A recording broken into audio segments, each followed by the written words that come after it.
I am the bunny girl. It is I. My Danielism is big government. This is why we can't be PCs together, Travis. Roll the video. What's going on, YouTube? JayceAndMarco here. If you're new, welcome. If you're not, welcome back. Whether you're listening to this on a radio, on a TV, on your phone, or you hacked into your glorious God Emperor's text-to-speech device, welcome to the Void, and we are the voices in the Void. Don't ask us why we're in the Golden Throne. You don't want to know. You don't want to know. So today, this is a two-person podcast, but we do have another person here playing games. Fuck boy! Would you like to say anything? Okay, yeah, he's playing Wii Sports. You know, it's good. You're gonna hear it in the background. He's playing Wii Sports like an elderly grandma from like the 2006. Which is fine. So, I am Marco, obviously, and this is Travis. Hello again! Remember, Pyrrha died for your sins. And he's not going anywhere. Unless I choose one day to do it without him when he can't make it over. Which is fine. Sometimes that happens. Sometimes you can't make it. It's gonna be bi-weekly. I'm gonna try and make it that. If you're wondering why it's so sporadic, this is why. Yeah. You're getting so upset. So anyways, like we said, episode 2, the proper episode 2, not the Halloween episode. The Halloween special. This one is going to be about what we actually said it was going to be about. I'm keeping my hat on because my hat must stay on. Or else I die in real life. My God. Have you seen any of my videos? Have you seen all of them wearing this fucking hat? No one can see what's under here. There is things under there I wish I hadn't seen. If I take this off, we're going to get demonetized. No, we're gonna have to re-upload this video on a different website. We're going to get monetized and then demonetized. Wait, what shirt am I wearing? I'm not wearing my Hentai Haven shirt. That would have been perfect. Or my shirt that says lewd on it.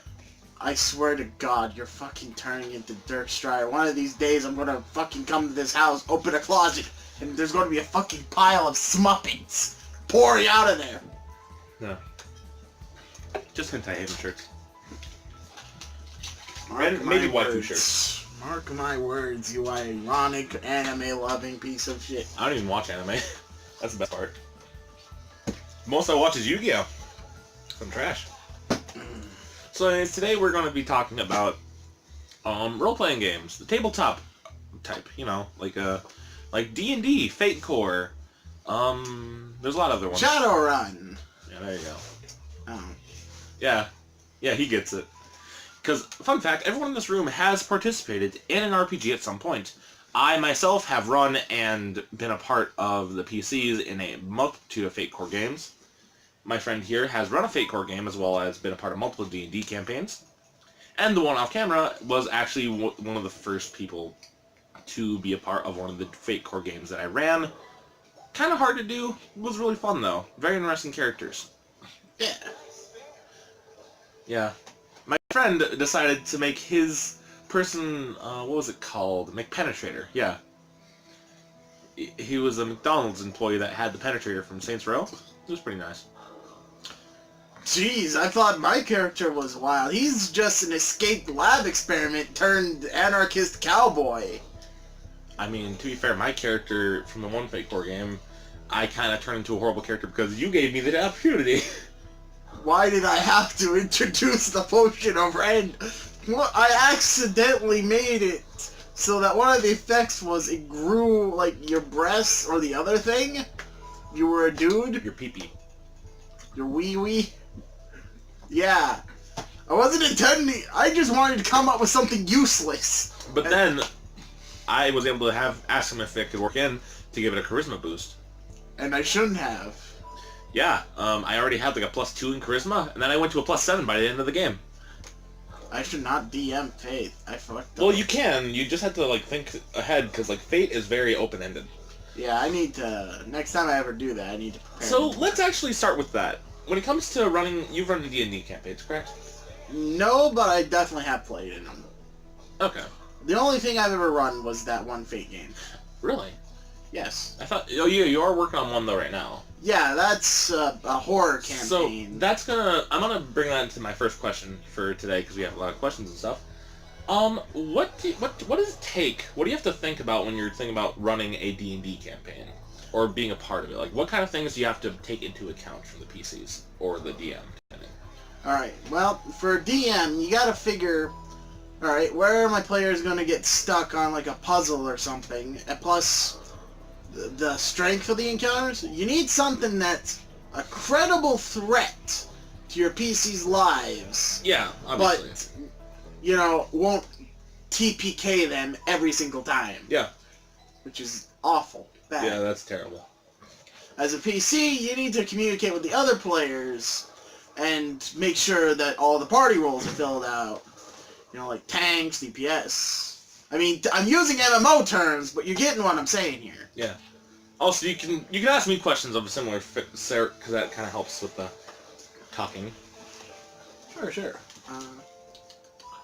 So what goes into your planning your Fate campaign? So Fate is very interesting because Fate can essentially be whatever you want it to be.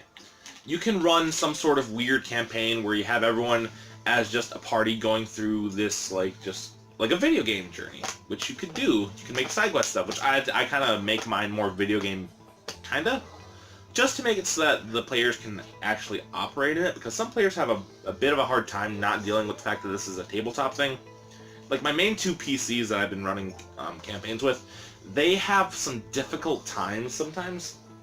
Like, they intentionally try to derail it. That's what you gotta be prepared for, because... Oh yeah, you need to shut that shit down. Well, I mean, I don't like shutting it down. What I like to do is I don't write all of it in one shot. I write one session. When we finish that session, I write the next session. Which I think is pretty funny. Because a lot of things have happened in my stuff. But also, when it comes to being a DM for it, you gotta be prepared for a lot of things. Because always prepare the unexpected. Yeah, battle. You gotta know what you want your battle system to be like if you want to have battle, because there's a lot of different ways to do it. I do it kind of like a hit point system, because that seems like the best way to do it. Yeah. But also, there's other good things for you to do in the games. You can, set up puzzles, set up tasks. And if you have a task that may seem mundane, or just a task that's a part of it, give it a level of success, like how easy it is to do, because that's the big thing about it. If you don't get ready for them to want to do it, then they might not be able to, because you gotta know, the successes. Yeah. I mean, if it's something that people do all the time, I'd say probably have it kind of low bar for success. Yeah. I mean, it's not fun trying to get up in the morning only to fall out of bed and crack your head open on the dresser every single time because the dice fucking hate you. Thank you for that idea, by the way. No problem, friendo. No problem. Cat's boyfriend's gonna get fucked by that. But anyways, now you have a PC that you're making right now for your campaign. Well, for a campaign that you're part of, the bunny one, right? Or... Nah. You said there was a bunny one, didn't you? No, I don't think I did. Okay, I might just be thinking that because of the intro. Yeah, that's probably what it is. Yeah, I'm mixing everything together. But yeah, the current PC I'm running, what we did is we kind of just reset our characters because one person dropped out. So now we're just making new characters. And that's going pretty well, actually. One person... Well, my character is a paladin that has been with his order since he was the equivalent of 4 years old. In real time, that's 10 years old, but he's a dwarf, so they age slowly. Yeah. So... I don't want you to explain the whole thing, because, that kind of takes... Yeah, that would take a long while. Yeah, but I want to say, what did you take into account when making your player character? I had to take into account what we like to call knives.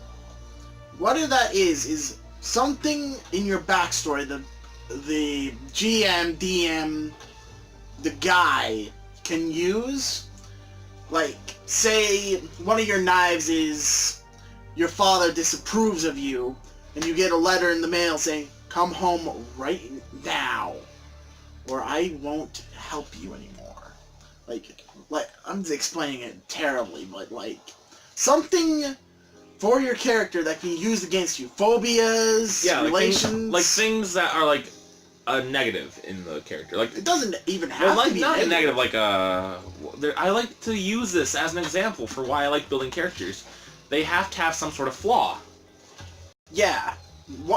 My first PC, Daniel, was horribly racist. Let's not get into that stuff right now. He really hates dragons. Let's not talk about stuff right now. I said no bad stuff on this channel. He wants to step on the neck of every single kobold. If he got that's because they're kobolds. Kobolds don't deserve to live. See, you get it. You get it. All right, but yeah. So I can understand that. My PC for the Fate game that I was a part of, because that's all I've really done with RPGs, except for Simple D6. That was just fun for us. Oh yeah, that was just hilarious. Yeah, we'll have to play that again sometime. But my PC, I have to retool her for an actual proper game because this is meant to be something funny. But essentially, she is a kind of just a person who ran away from home, and her dad's gone missing. Her mom doesn't care about her at all, and she just wants to prove that she can do what her dad does because her dad's a big old adventurer, and that's why he's gone, because obviously he's gone on an adventure. Yeah. He went on an adventure, he's probably either dead, or he got married again, and he can't leave. Because otherwise the new wife will hunt him down and slit his throat in the night. Maybe he just left for a pack of cigarettes.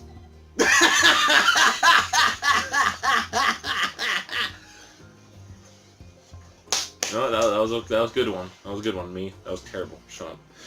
Anyways, so what I have to take into account with this character is that I want her to be a style for Fate, because Fate, you can make whatever you want, but the thing is, I want to make her like a fighting kind of character, like someone that just hand-to-hand likes to do stuff, but also uses weapons at points. Like a pugilist. She likes punching, but if she'll get her hand on a bottle, she'll break that over somebody's head. Yeah, kind of like that. But also I gotta think about, like, what her flaws are gonna be for the character, because I gotta think, like, there's gotta be something wrong with her, and that's one thing about Fate that's amazing. The fact that there are the aspects that they have. Because the high concept is what your character revolves their entire, like, being around, and you have troubles that go along with these aspects, like, oh, I have to be the best in this thing, and then the GM can, like, take that and be like, hey, I'm giving you a Fate point, but I'm also going to invoke that thing. And like, oh, how are you going to invoke it, huh? This person is questioning how good you actually are at this one particular task that you claim to be the best at. So that means that they get advantage because they're causing you to... Well, they kind of force you into something. And, like, this is actually one that I've used before. Well, wait, what's one that I used before? I've used a lot of aspects before. Oh, yeah, there's one where, I'm not going to go into exactly what happened because it was very inappropriate. But essentially, a PC went into a mound of dead bodies to get something, and had something left on him when he left. And then during a dialogue encounter, I wanted him to fail it, see how he'd get himself out of it. And I wanted to see, like, because I didn't know if they were going on a combat encounter, because they hadn't had a combat encounter yet. Except for themselves. That's Tim's story. They fought amongst themselves because they couldn't figure out how to get someone out of something. It was dumb. No, it was the other one. Remember, you went to the bar and got the Big Macs? Yeah. Very interesting. But during the dialogue encounter, he took this piece of flesh they still had on him and decided to just mess around with it. Decided, I don't remember. I know what he did, but it's not good. He stuck it in his nose. He stuck it somewhere where it shouldn't really be. Yeah. And now he probably has fucking diseases. Zombie chlamydia. Yeah, that sounds about right. But anyways, like, that kind of stuff is why Fate is, like, it's a lot more open-ended. Yeah, it's a very fluffy system compared to D&D's crunch. Yeah. I would like to play more D&D, though. And also I'd like to learn other systems. Like, I want to try out the, there's like a superhero RPG, I can't remember the name of it. Mutants and Masterminds? No, the other one. It's like a very recent creation, if I remember correctly. I can't tell you. I only know Mutants and Masterminds. Yeah, no, there's like a more recent one. I watched an entire video about this. But yeah, I want to run it with my usual 2 PCs because they like My Hero Academia. Ooh. So that'd actually be a really interesting way to make a My Hero kind of campaign. But yeah, oh boy. It's probably just art or something. Just art. Most likely. But yeah, so what else can we really talk about when it comes to the RPGs? Well, I guess we're talking about the characters and troubles, but the main draw of RPGs is just having fun with friends. Yeah, like... The dumb horse shit that happens. Like, my sorcerer, Daniel, we had gotten into this trouble with this, like, plant tentacle monster thing. So, for some reason, our half-orc, half-dwarf barbarian turns to my character and shoves a random potion that we don't know what does down his throat, and he turned invisible. That sounds like what my campaign guys do, though. Yeah, PCs are PCs no matter what happens, dude. PC, more like a piece of shit. I'm not here to we're all protest. terrible. I'm just here for the violence. That's PCs in a nutshell. Yeah. And later on, we had the potion of bad. Oh, boy. So we had this puzzle where we had 4 Draugr. They're basically the Drow version of dwarves, right? They were chained to the wall, and we had to figure out which one had the rune stone to open up the what's-its-face. You throw the bad potion at it. No, we made them drink the bad potion. Oh. The way we made it is we took a health potion, poured it into a bowl. And you mixed the bad potion with it? So No, we created it with the health potion. Oh. Basically, we took a gigantic shit in the bowl with the health potion and all sorts of other nasty shit to create the potion of bat. Then we That sounds like a Marcus potion. Yeah, and we force-fed it to the Draugr. So she vomited up the runestone, right? And we got out of there, but she also, like, was turned inside out as a chain devil was accidentally summoned in her gut and, crawled his way out. Oh, boy. And we called him Mr. Kink, because in the book, the chain devil looks like he's wearing a diaper made out of chains. You know, it's gonna sound really weird with Vistas playing in the background. Relaxing with the vistas to Mr. Kink's wild ride. Yeah. The bones. The Bone Brothers. But yeah, so yeah, what else can we really talk about? There's not really much else we can go into. Like, there's a lot we could go into, but it's like more about, like, you know, what to do during a campaign, kind of stuff, like... Yeah. You just gotta figure that out. Okay, okay, here's the question. What was the best kill in one of your campaigns? I managed to, with a magic missile, blow up a dragon's head. Oh no, there was this one time we were fighting trolls, right? So it was chasing one of us down the hallway. And we managed to get to low health. And then Daniel, he threw a firebolt at it, and its shoulder just exploded. And it fell over dead, and that was awesome. That sounds pretty nice. The thing is, like, I haven't been a part of a lot of campaigns, so I could say, like, what PCs have done versus what I have actually been a part of. I could say with one of the PCs that I've been with, one of the best things I think I've ever seen was during the first campaign I ever ran. I'm gonna call them by their names in game because that's the easiest way to do it. Yeah, plus it sort of helps their anonymity. Yeah, I mean, Cat goes by Cat. I don't say her actual name on here. Good. And I think I said her boyfriend's name actually once, but it doesn't matter. No one watches these videos anyways. I'm watching videos. I will love you unless you're Vincent. Your name is Vincent. No. There's a reason for this. It's not the reason you think. Vincents are just all terrible. Especially since they're NTR slaves.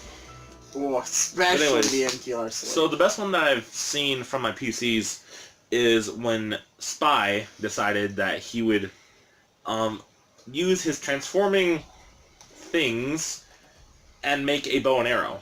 He then shot the bad guy, the main bad guy of the mini campaign, and he killed him. And the guy had like arrows. I think he had like his hand stuck to his shoulder with an arrow. I think he had like a broken arm. His other arm was broken. The other arm was like arrowed to him. And he fell into this like deep pool, which I put swimming as one of the aspects they could take, like as one of like the abilities they could take. Like, why would we want swimming? What's swimming gonna have to do with this? I don't remember who took swimming. I don't think anyone took swimming. But, like, they somehow got a bonus from swimming. Oh no, wait, Spy took swimming. Cause he swam through the bodies or something. But no, like this, broken arm, he falls. From earlier on in the campaign, though, he accidentally broke a staff that was meant to bring the boss back as this like gigantic necro monster. Mm-hmm. But he decided the second that it became a necro monster, he looked him straight in the eyes and said, "You are an underwater creature." I made him roll for it. He had Deceive as his highest thing. I'd forgotten about that. I rolled a critical fail. He rolled a critical. He was able to convince this fucking broken down man who was a zombie thing that he was supposed to stay underwater, and he drowned. Oh, that's freaking perfect. Yeah, you're telling me it was fucking stupid. The stupidest I had this that's- gigantic thing set up as it just be like a freaking beat stick, and he's like, "Nah, you're supposed to swim. You're fine." But then the best one I was a part of was, I want to say, the last hit when it came to the campaign you ran. Oh yeah, Let's see, a mixture of me, Spy, and Cat all did this gigantic 3-person multi-attack. Yeah, it was... They fucking Voltroned up, basic. Like, I think... And we killed Grimsby's wife. Yeah, they killed Grimsby the bitch's wife, and the skeleton wearing the fluffy boa. Yeah, but that's fine. It's fine, he died, he got a whole blow through him. I'm honestly surprised that nobody picked up on the fact that the skeleton wasn't actually responsible for the plague. Yeah. He was just set up as a patsy by Grimsby. Eh. Or about the people Grimsby's working for, but, you know. It doesn't really matter. We were gonna kill him anyways. Yeah, fair enough. We don't care about who's innocent. They're gonna die. Oh boy, it's like the Japanese legal system. Guilty until proven innocent. Is that too good? Is that too bad for this one? Do I censor that? Do I put you saying bastard over and over? I remember the first episode that I had you in, I cut it a bit too short, and you're like, when you're supposed to say, "Goodbye, you bastards." By bastards, I mean bastards in like a friendly way. A friendly, non-gender specific way. To what it ends as, and by bastards, I mean bastards.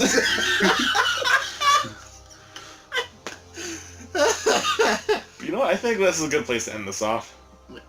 Okay, so, as usual, the end of the podcast, we're going to have a random shout-out. So first off, guests over there, do you have anything to shout out?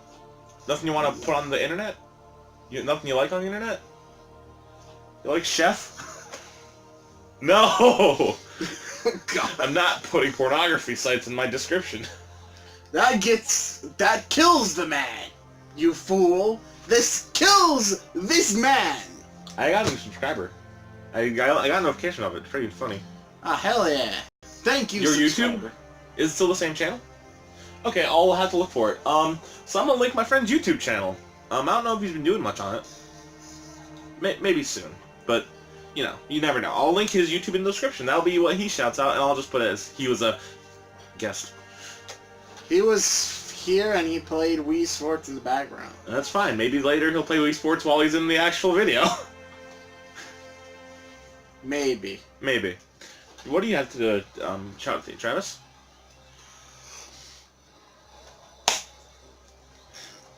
You don't have anything, do you? No, other than just fucking Deltarune, and everyone knows about that. Yeah, I mean, I really don't know about Deltarune much. I've seen stuff from Deltarune, but... Play it, dude. It's free. I know. Is it on iOS or Android or anything? Oh, no, it's not. Because I gotta go to the library to get that, because I don't have internet in my house. I suck. Well, what about the thing I referenced in the intro? I don't think we ever put Emperor as text. Yeah, if the Emperor had text-to-speech. Oh, yeah, that should be the plug. Have you actually finally started watching it? I think I watched an episode. I was just going to sleep, and I forgot everything that happened. God damn it. I'm very bad at staying awake. Yeah, if the Emperor had text-to-speech device, surefire way to get into Warhammer. That's what I've been told. By only you. Look, man, I have seen a guy react to it, and he already wants to buy a Custodes army, based on the 3 pillar Stodes. Alright, so, I guess I gotta put something now. I'm gonna put some that I don't know if it's gonna be uploaded before or after this, but we're uploading a thing about Nerf. And I'm gonna put one of my favorite Nerf YouTubers in the description, Captain Xavier. If you like Nerf and you haven't heard of Captain Xavier, watch his channel. I'm going to put the channel in the description. I could put one of his bigger videos. You may have seen him on Discovery Planet's YouTube channel because of his minigun tier that he created. Yeah, he created this 3,000 round rival minigun that has a pressurized containment on the back, and it's made out of a Zeus that got shell slammed into a Busby Punisher, I want to say it's called. It's literally a giant minigun, and it has an under-barreled rocket launcher on it, and it shoots approximately 20 rounds a second. I sent you the video with him showing it off. Oh yeah. Where he was being the Nerf heavy, which was pretty funny. He's now the heavy weapons guy of Nerf. Yeah, and also his original baby, Ire. Ire is one of the best things ever. A Stampede modified to be completely modular. Has an under-barreled air tank that has many attachments for it. You can shoot anything off of it, pretty much. Yeah, he's a really big modder in the modding community. I want a commission from him, but I don't have the proper money for it, so... That is my life, my brother. I want to commission people, but I don't have the money or the will. Yeah, I don't have like digital currency. I don't have like a debit card. I'll probably do a checking account soon. You can just get like one of them Walmart prepaid ones. That might work. Yeah, I might do that, honestly. There's so many people I want to like donate to on Patreon too. Hell yeah. Like, you don't have a Patreon. Shut up. No one would pay your Patreon anyway. Like CoBuddy, the guy who does the Persona tabletop, he just started a Patreon. Oh, shit. I'd love to help him with his work. And also Captain Xavier, because currently he's actually trying to get money to buy a new house with property big enough to hold Nerf wars in. Oh, and also he's going to be buying a warehouse to make a makerspace for like modding and stuff. So a bunch of people can go there and do Nerf mods. And then I have like mod parties. Sick. Yeah. It's like PC gaming except with little toy guns. Might as well be. I mean, people put Arduinos in Nerf guns. You ever seen the FDL? It's terrifying. Dude, like 200 FPS shooting like 12 darts a second. Damn. I want one, but it costs $400. Damn. Fully 3D printed shell, by the way. Double damn. Customizable colors too. I get mine in pink and black. Because this guy loves his pink and his girly boys. You shut up. Just because I'm naming one of my first mods after one of the best people from Fate Apocrypha doesn't mean that you get to make fun of me for it. I need more people to make fun of that aren't me. Make fun of him. Don't say his name though. Please. It's too easy. I know, I mean, look at that techno-colored hair in a gigantic 3-stage man bun.